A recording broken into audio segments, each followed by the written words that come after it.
हर अंधेरे के बाद सवेरा आता है। जो मेहनत करे वो मुकाम पाता है।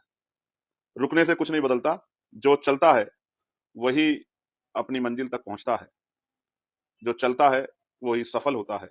जो चलता है वही कामयाब होता है। एक एक साथी का, भाइयों का, बहनों का, बड़े बुजुर्गों का, माओ का, दादियों का जो आशीर्वाद देने आई। मोटरसाइकिलों पे मेरे भाई किस तरह से जो है एक एक पैसा जुटा के तेल की व्यवस्था करके किस तरह से आते हैं। एक आदमी ने एक एक दिन में 100 फार्म भर के भेज दिए हैं, आपत्तियां दर्ज करा दिए बहुत सारे नामों पे। और जब सर्च कराया गया, इन्फॉर्मेशन इकट्ठा की गई, तो पता लगा कि जिस आदमी के साइन है उसने मना कर दिया कि भाई मैंने तो साइन ही नहीं किया, मेरे साइन ही मेरी पासबुक से मिला लो आप। इस तरह की चीजें बड़ी चिंता जो है, जब लोकतंत्र पे चिंता आती है, लोकतंत्र पे हमला होता है, लोगों की वोटों को रोकने का प्रयास किया था, ये एक बड़ी चिंता पैदा करती है कमजोर हक वंचित समाज में, जिनको महापुरुषों ने वोट के अधिकार को जिनको हथियार बताया, जिनको वोट हमारा हथियार है, हमारा अधिकार है, हमारी शक्ति है, हमारी पूंजी है, महापुरुषों का आशीर्वाद, इसको हम लोग छीनने नहीं दे सकते किसी को। इसलिए मैं आपसे कह रहा हूं कि हर परिवार का नौजवान वो अपने वोट को, अपने परिवार के वोट की रक्षा सुरक्षा करने की जिम्मेदारी स्वयं उठाए। यूजीसी पे कौन कहां खड़ा था ये आपने देखा। इन्होंने 85% लोगों को लात मार के 15% लोगों को चयन किया, जिन्होंने अपने बच्चों की संस्थानिक हत्याओं पर आंखें मूंद ली। जो आज आपके अधिकारों पे, इतने बड़े अन्याय पे जो चुप हो गए, वो कितने हितैषी हो सकते हैं, इसका आकलन आप अपने और अपने परिवार में बैठ के करना। 11 तारीख को दिल्ली में हमने प्रोटेस्ट कॉल किया है, और ये पहला आखिरी नहीं है। अगर हर महीने प्रोटेस्ट करना पड़ा तो हर महीने प्रोटेस्ट होगा, हर प्रदेश में प्रोटेस्ट होगा, राजधानी पे जरूरत पड़ी हर जिले पे तो हर जिले पे प्रोटेस्ट होगा। लेकिन अपने बच्चों को, अपना जो भविष्य तैयार हो रहा है यूनिवर्सिटियों में, उनकी संस्थानिक हत्या हम लोग नहीं होने देंगे। इस बात का मैं आपको विश्वास दिलाता हूं। इस सरकार से नहीं, दुनिया की किसी भी शक्ति से लड़ना पड़ेगा आपके अधिकारों के लिए, तो लड़ाई लड़ी जाएगी, मेरी बात को आप याद रखना। अगर यमराज से भी, हालांकि ये कहीं होते नहीं है, लेकिन अगर ये कहीं होते तो उनसे भी लड़ना पड़ता, अपने बच्चों को, अपने आने वाले भविष्य को, जो समाज का ब्रेन, समाज की शक्ति तैयार हो रही है कमजोर वर्गों की, उन बच्चों के भविष्य को संभालने के लिए लड़ना पड़ता, तो लड़ा जाएगा। मैं आपको विश्वास दिला कहना चाहता हूं। साथियों, जय भीम, जय भारत, जय संविधान, जय मंडल, जय जोहार, जय लोकतंत्र, जय विज्ञान, जय जवान, जय किसान, गरीब, कमजोर जिंदाबाद, भारतीयता जिंदाबाद। हमारी सेना और सैनिक बल, हमारी पुलिस, हमारे सुरक्षा कर्मी, तमाम वो सब जिंदाबाद जो जिनसे मिलकर देश बनाए, ये देश चल रहा है, जिंदाबाद। उनको बधाई। जो देश की सीमाओं पे खड़े हैं उनको बधाई। दुश्मन से रक्षा के लिए जो देश के अंदर खड़े हैं उनको भी बधाई कि उनकी वजह से हम लोग सुरक्षित हैं। प्यारे साथियों, ये महत्वपूर्ण लाइव है, और इसके जरिए एक आसान ये है कि जो मैं कहना चाहता हूं वो सारी बातें बिना टोका टोकी के आप तक पहुंचा पाता। ये माध्यम है, मैं धन्यवाद करूंगा सोशल मीडिया बनाने वालों का। इन्होंने एक ऐसा माध्यम बनाया कि आप दुनिया में, देश में के किसी कोने में बैठ के मेरे द्वारा कही गई बातों को उसी समय में सुन सकते हैं, और अपना उन बातों को मैं आप तक पहुंचा सकता हूं। इसके लिए मैं सोशल मीडिया का भी धन्यवाद दूंगा। प्यारे साथियों, मैं अपनी बात को शुरू करने से पहले हक वंचित, कमजोर, किसान कमेरे कौमों में जन्मे सभी संतों, गुरुओं और महान पुरुषों को नमन करता हूं। उन महान पुरुषों को जिनका एक बहुत बड़ा योगदान इस देश को बनाने, सजाने, जागरूक करने और यहां तक पहुंचाने में। मैं महामानव तथागत बुद्ध, जगत गुरु सदगुरु रविदास जी महाराज, गुरु नानक देव, संत कबीर, गुरु घासीदास, संत गाडगे जी महाराज, नारायणा गुरु, गुरु वाल्मीकि जी, अखंड ज्योति सदगुरु समनदास जी, तमाम उन गुरुओं संतों को याद करता हूं जिन्होंने समाज को सही रास्ते, अंधविश्वास, पाखंडवाद, छुआछूत, भेदभाव, बुराइयां छोड़ने के लिए प्रेरित किया, बुरी कुरीतियां छोड़ने के लिए प्रेरित किया। उन तमाम गुरुओं को याद करता हूं देश के अमर शहीदों को भी याद करता हूं जिनके बलिदान से देश बन पाया, देश को आजादी मिली। शहीद करतार सिंह सराबा, सैयद आजम सरदार भगत सिंह जी, शहीद उधम सिंह जी, सुखदेव जी, चंद्रशेखर आजाद जी, अशफाकुल्ला खां साहब, सहदेव साहब, तमाम उन वीरों को, क्रांतिकारियों को जिन्होंने बलिदान दिए हैं, उन सबको याद करता हूं। मैं राष्ट्रपिता ज्योतिबा फूले, छत्रपति साहू जी महाराज, बाबा साहब अंबेडकर, ईवी रामानायकर पेरियार ललई यादव, ईवी रामानायकर स्वामी, पेरियार ललई यादव, महामना राम सुब्बर्मा, बाबू जगदेव प्रसाद कुशवाहा, जननायक कपूरी ठाकुर, सर छोटू राम,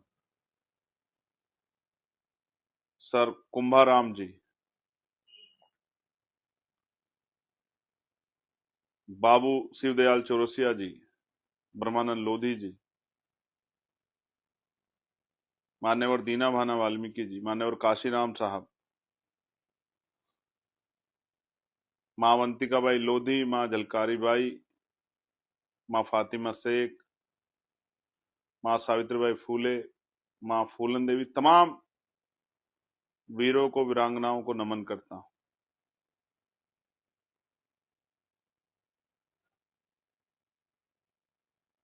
मैं हकवंचित समाज के मजबूत, सशक्त पहरेदारों में महाराजा बिजली पासी, माउदा देव पासी, महाराजा लाखन पासी, तमाम उन वीरों को, कोतवाल धन सिंह गुर्जर साहब,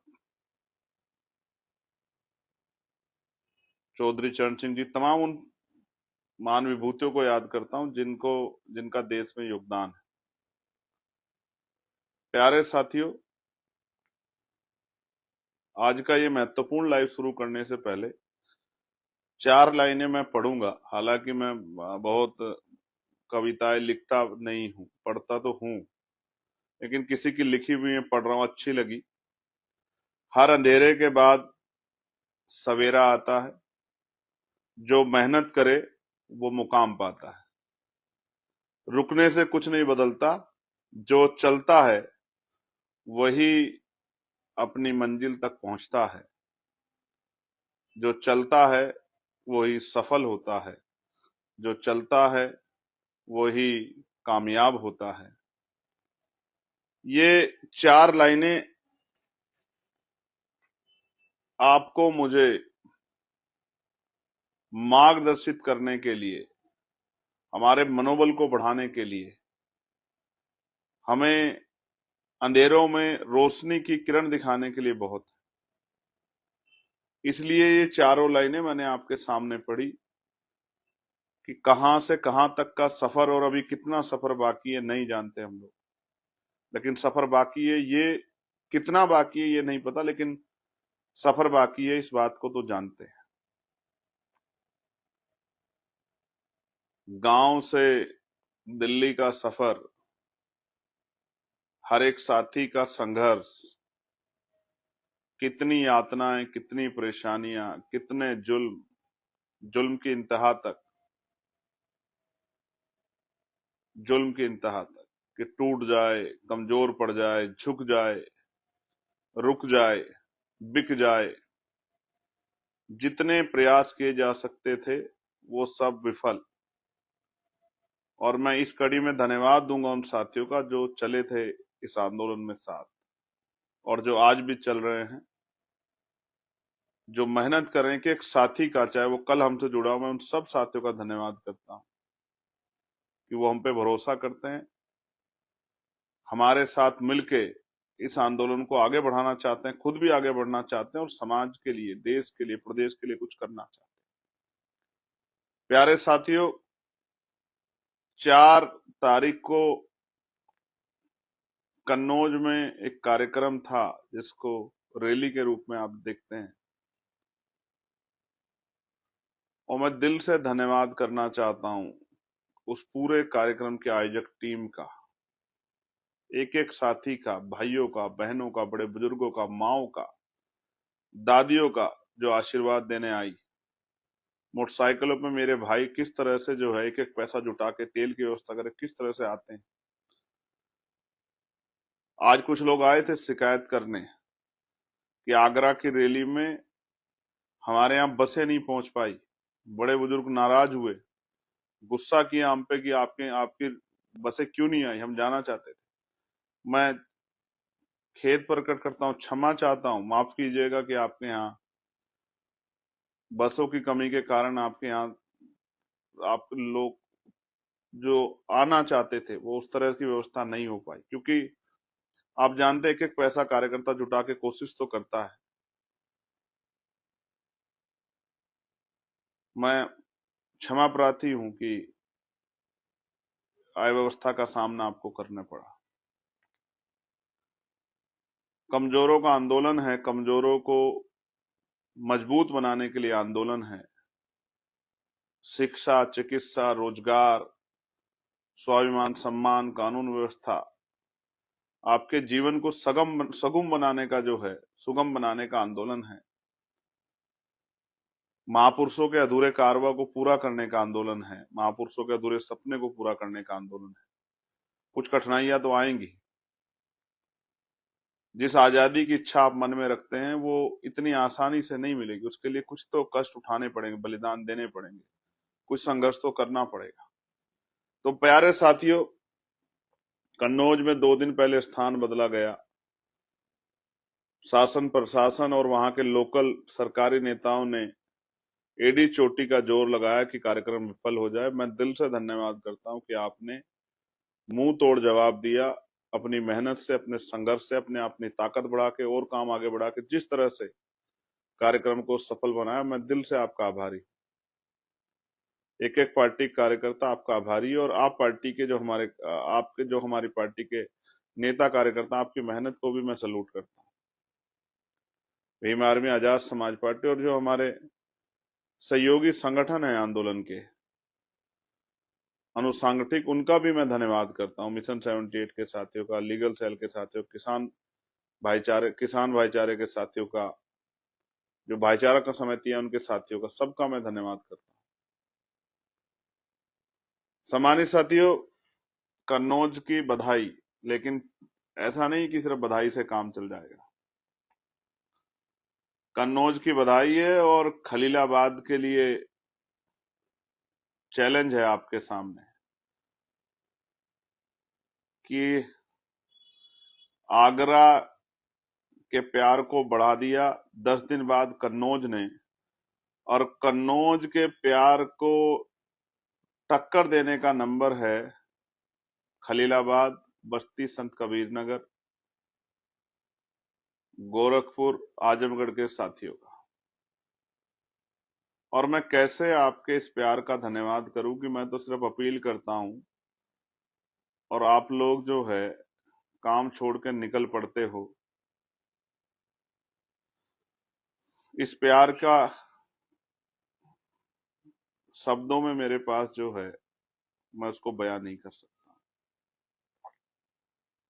आभारी हूं,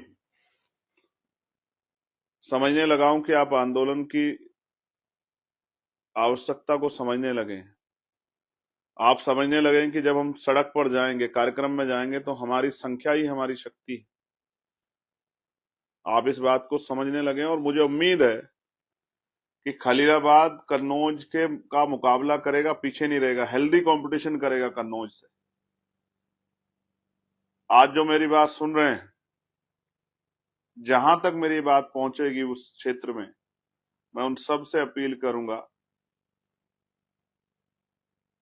कि हमने अपना काम किया है और अपना काम करेंगे जब तक लहू का आखिरी कतरा रहेगा। संघर्ष महापुरुषों के विचारधारा को, मिशन को, लोगों को जागरूक करने का जारी रहेगा। लेकिन आपको भी अपने रोल को अदा करना है, आपको भी अपने काम को करना है, आपको भी अपनी शक्ति का प्रदर्शन करना है, आपको भी आके मनोबल बढ़ाना है, आपको भी जालिम हुकूमत को सरों से जवाब देना है कि आप उनका मुकाबला करने के लिए, उनको हरा कर घर बिठाने के लिए तैयार हैं।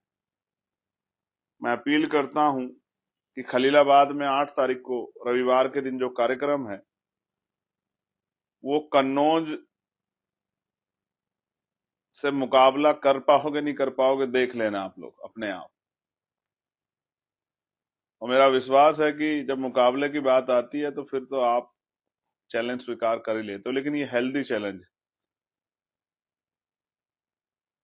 आपसे 8 तारीख में मुलाकात होगी, मजबूत मुलाकात होगी। सड़कें कभी सूनी नहीं छोड़ी, पार्लियामेंट में जब से आपकी आवाज को उठाने में कभी कोताही नहीं बरती। मीडिया का मंच हो या कोई और मंच हो, जहां आपके हक अधिकार की बात आई, कभी कोई समझौता नहीं किया, कभी पीठ नहीं दिखाई। अब आपकी जिम्मेदारी कि आप खलीलाबाद के कार्यक्रम को कितना शानदार बनाते हो। प्यारे साथियों, एक महत्वपूर्ण जानकारी आपको ये देनी है कि एसआईआर का कार्य चल रहा था और अभी बहुत बड़े पैमाने पे आपत्ति या फॉर्म 7 के रूप में दर्ज हुई। कई जगह इस तरह के फॉर्म भी देखे गए हैं जहां एक एक आदमी ने एक एक दिन में 100 फार्म भर के भेज दिए हैं, आपत्तियां दर्ज करा दी है बहुत सारे नामों पे। और जब सर्च कराया गया, इंफॉर्मेशन इकट्ठा की गई, तो पता लगा कि जिस आदमी के साइन है उसने मना कर दिया कि भाई मैंने तो साइन ही नहीं किए, मेरे साइन ही मेरी पासबुक से मिला लो आप। इस तरह की चीजें बड़ी चिंता जो है, जब लोकतंत्र पे चिंता आती है, लोकतंत्र पे हमला होता है, वो लोगों की वोटों को रोकने का प्रयास किया जाता है, ये एक बड़ी चिंता पैदा करती है कमजोर हक वंचित समाज में, जिनको महापुरुषों ने वोट के अधिकार को, जिनको हथियार बताया, जिनको जिनको जो तैयार हुए हैं हथियार का से शक्ति बनाने के लिए। तो मैं, और एक और चीज, जो 2027 में 18 साल होंगे उनके लिए भी फॉर्म भरे जा रहे हैं कि वो भी अपनी वोट बनाने के लिए फॉर्म भरें। मैं आपसे अपील करता हूं, एक भी वोटर ऐसा नहीं होना चाहिए जो बालिग हो जाएगा 2027 में उसकी वोट ना बने। ऐसी जो है जानकारी मुझ तक पहुंची है। मैं आपसे अपील करता हूं कि इस जिम्मेदारी को आप उठाएं और करके दिखाएं, करके। एक भी वोट है, वोट हमारी सबसे बड़ी शक्ति है। ये वोट बाबा साहब अम्बेडकर के 4 बच्चों की कुर्बानियों से हमें मिली, उनके जीवन संघर्ष से हमें मिली। ये वोट हम छीनने नहीं देंगे किसी को, कोई हो, चाहे सत्ता में कोई होता, विपक्ष में कोई होता, सत्ता में जिनकी जगह कोई और भी होता, कोई फर्क नहीं पड़ता है। वोट हमारा हथियार है, हमारा अधिकार है, हमारी शक्ति है, हमारी पूंजी है। महापुरुषों का आशीर्वाद है, इसको हम लोग छीनने नहीं दे सकते किसी को। इसलिए मैं आपसे कह रहा हूं कि हर परिवार का नौजवान वो अपने वोट को, अपने परिवार के वोट की रक्षा सुरक्षा करने की जिम्मेदारी स्वयं उठाए। किसी मसीहा की, किसी नेता की, किसी पदाधिकारी, किसी कार्यकर्ता का इंतजार मत करे। वो खुद से, स्वयं से जिम्मेदारी उठाए कि एक भी वोट कटनी नहीं चाहिए, और जो वोट बनने वाली है उसको बनवाने का काम करें, अपनी जिम्मेदारी को खुद अदा करें। क्योंकि जितना हम लोग कर सकते थे उतना हम लोगों ने किया, लेकिन जो बाकी बचा है वो आपको करना है। इसके लिए भी मैं आपको आग्रह कर रहा हूं। और एक अभी यूजीसी का मामला है। यूजीसी पे कौन कहां खड़ा था ये आपने देखा।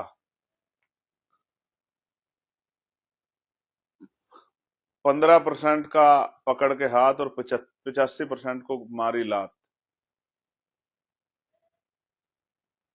जिन्होंने 85% लोगों को लात मार के 15% लोगों को चयन किया, जिन्होंने अपने बच्चों की संस्थानिक हत्याओं पे आंखें मूंद ली, जो आज आपके अधिकारों पे, इतने बड़े अन्याय पे जो चुप हो गए, वो कितने हितैषी हो सकते हैं, इसका आकलन आप अपने और अपने परिवार में बैठ के करना। कमजोर वर्ग के लोगों, ये राजनीतिक बात नहीं है, समझदारी की बात है। जो आज इतनी सी चीजों पे समझौता कर गया, वो कल कैसे आपके अधिकारों की रक्षा करेगा? क्या इसका फैसला आपको आज नहीं तो कल करना ही है। मैं बहुजन समाज के बच्चों से कहना चाहता हूं, SC ST OBC के बच्चे जो पढ़ने वाले बच्चे हैं, अपना फ्यूचर बनाने के लिए गए हैं यूनिवर्सिटियों में, कॉलेजों में, उनसे कहना चाहता हूं, मैं चंद्रशेखर आजाद, आजाद समाज पार्टी, भीम आर्मी की तरफ से आपसे कहना चाहता हूं, आप आंदोलन ना करें, आप अपनी पढ़ाई पे ध्यान करें, आप अपनी पढ़ाई पे फोकस करें, अपने दिमाग को इधर उधर मत भटकाएं। जिन नेताओं को आप वोट देते हैं उनकी जिम्मेदारी है कि वो आपके अधिकारों की रक्षा करें, वो आपको उपयुक्त माहौल दें, क्योंकि आप अपनी सबसे बड़ी शक्ति उनको सौंपते हो। आप भले ही हमसे नहीं जुड़े हुए हो, मगर मैं आपको वचन दे कहना चाहता हूं, 11 तारीख को दिल्ली में हमने प्रोटेस्ट कॉल किया है, और ये पहला है, आखिरी नहीं है।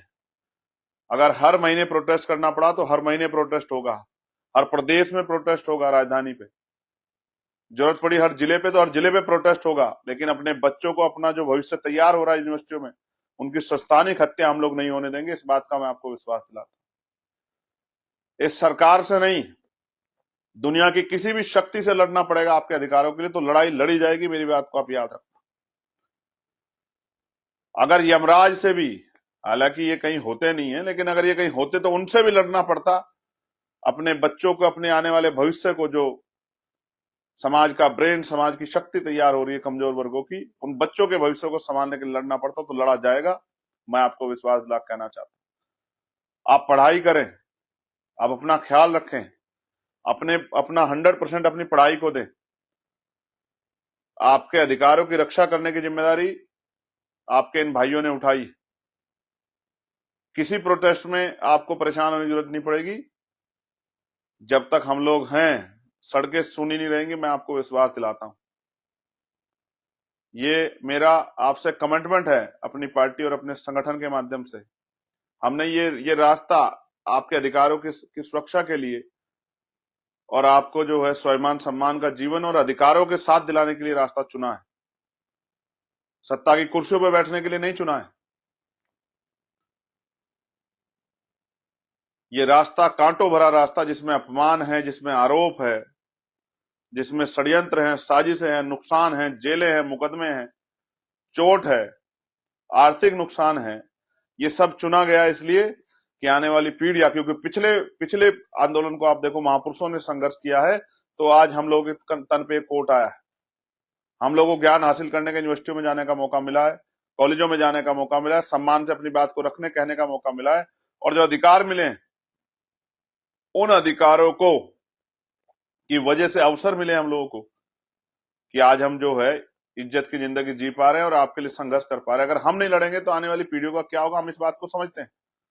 इसलिए मैं चाहता हूं हर अपने भाई से, जो पिछड़े वर्ग के अपने भाई हैं, मैं आपसे कहना चाहता हूं, मेरी बात को आप याद रखना। आप आराम से बैठ के अपनी पढ़ाई करो स्कूलों, कॉलेजों, यूनिवर्सिटियों में। और सिर्फ यही नहीं, IIT, IIM, AIIMS, medical college, कृषि विद्यालय, तमाम वो संस्थान, और आने वाले समय में तमाम उसमें वो प्लेसमेंट जो ऑफिस हैं, वर्क क्षेत्र है, जहां पर कास्ट बेस्ड डिस्क्रिमिनेशन हो, तमाम जगहों पे जो है इसी तरह के कानून बना के हम लोग लागू कराएंगे कि हमारे बच्चों को, हमारे समाज के जो हक वंचित समाज के जो लोग हैं, उनके ऊपर किस तरह का अन्याय ना किया जाए, जाति धर्म के आधार पर उनके साथ जुल्म ना किया जाए, उनकी हत्याएं ना, उनको सुसाइड करने के लिए मजबूर ना किया जाए। मैं अपने पूरे पिछड़े वर्ग समाज कहना चाहता हूं, पाल, प्रजापति, कश्यप, सैन, विश्वकर्मा, सैनी, साक्य, मौर्य, केवट, बिंद, राजभर, केवट, मल्ला, तमाम अपने भाइयों को, यादव, गुजर, जाट, तमाम साथियों को कहना चाहता हूं, लोधी को, प्रजापति को, निषाद को, नुनिया चौहान को, तमाम अपने भाइयों को कहना चाहता हूं, शेड्यूल कास्ट के अपने जो तमाम भाई हैं, तमाम बहनें, उनको कहना चाहता हूं, पढ़ाई पर ध्यान दो, अब अपनी पढ़ाई करो। आपकी लड़ाई लड़ने की जिम्मेदारी हम लोगों ने उठा रखी है, और जब तक हम लोग हैं तब तक आपको सड़कों पर आने की जरूरत नहीं। मैं देख रहा हूं कई यूनिवर्सिटी में आप लोग प्रदर्शन कर रहे हैं, और वहां उस तरह की स्थिति पैदा हो रही है, क्योंकि पुलिस सरकार की है। मीडिया पे भी बहुत अघोषित कब्जा उन्हीं का है, स्वतंत्र मीडिया, और कोई बहुत कम लोग हैं, और गुंडागर्दी एडमिनिस्ट्रेशन पे उनके दबाव है, और वो देखने को मिल रहा है, किसी छिपा हुआ नहीं है। इसलिए मैं आपसे कह रहा हूं कि आप अपने भविष्य खतरे में डालें, आप अपना पढ़ाई पे ध्यान दें, ये काम हमारे ऊपर छोड़े। अगर ये भी आपको करना पड़ा तो आपके नेता किस काम आएंगे? वो इसीलिए है कि बस आए चुनाव के समय जाति के आधार पे आपसे वोट मांगे? नहीं, अगर आपके आपके अधिकारों पर अतिक्रमण होगा तो हिला के रख दिया जाएगा उस पूरे सिस्टम को जो हमारे बच्चों की संस्थानिक हत्या करना चाहता है। और मैंने तो कहा, आंकड़ों के साथ कहा, सरकार ने कहा था कि 80% का बैकलॉग है पिछड़े वर्ग का, 83% का शेड्यूल ट्राइब का बैकलॉग है सेंट्रल यूनिवर्सिटियों में, और 65% का शेड्यूल कास्ट का बैकलॉग है। कितने ही डिपार्टमेंट में कितना कितना बैकलॉग है, एनएफएस करके किस तरह से हमारी सीटों को रिक्त करके और बाद में उनको जो है रोस्टर से हटा के उनको किस तरह से भरा जा रहा है, कोई किसी कुछ चीज छिपा हुआ नहीं। इसलिए मैं आपको कहना चाहता हूं, मैं बहुत दिन से कोशिश कर रहा 2-3 दिन से आपको कहने की कि आप लोग मत परेशान हो। मैं देख रहा हूं आपके अंदर गुस्सा है, आपके अंदर तकलीफ है, आप अपनी लड़ाई लड़ने के लिए कोशिश करना चाह रहे हैं, लड़ना चाहिए, लेकिन अपनी आप पूरी एनर्जी अपनी पढ़ाई में लगा। जब तक लहू का आखिरी कतरा और आखिरी सांस है, ये लड़ाई हम लोग लड़ेंगे, लड़ाई जारी रहेगी, मैं आपको विश्वास दिलाता हूं। किसी दिन आपको ऐसा लगेगा कि आपकी आवाज को पीछे किया गया है, कहीं लड़नी पड़े, सुप्रीम कोर्ट में लड़नी पड़े, सड़क पर लड़नी पड़े, आंदोलन करना पड़े, जेल मुकदमे कुछ भी झेलना पड़े, हम लोग हैं, हम लोग बैठे हैं। लेकिन आप लोग अपनी पढ़ाई करो, अपने ऊपर ध्यान दो, और जिन जो जो जो साथी रिस्पॉन्सिबल हैं उनको भी, नौजवानों को कहना चाहता हूं, वो भी समझे हालात को। अभी एक अधिकार पे बात आई तो काल्पनिक जो है कहानियां बना के किस तरह से जो है आपके अधिकारों पर अतिक्रमण करने का प्रयास किया गया, कुछ छिपा हुआ नहीं कि भविष्य में ऐसा हो सकता है। लेकिन हमारे तो बच्चों की हत्या है और ये संस्थानिक हत्या है, वो क्यों नहीं दिखी, उसका दर्द किसी को क्यों नहीं? अभी भी प्यारे साथियों, नौजवानों, संभल जाओ, समझ जाओ, अपने अधिकार बचा लो। आज ये कर रहे हैं, कल आरक्षण खत्म करने की कोशिश करेंगे, कल आपको शिक्षा नहीं देंगे, शिक्षा पे रोक लगाने की कोशिश करेंगे, कल परसों आपको इलाज पे इलाज नहीं देंगे, उस पर रोक लगाने की कोशिश करेंगे। पुनः उसी व्यवस्था को लागू करने का काम ये सरकार कर रही है, जिस व्यवस्था से महापुरुष हमें निकाल के लाए हैं संविधान के जरिए।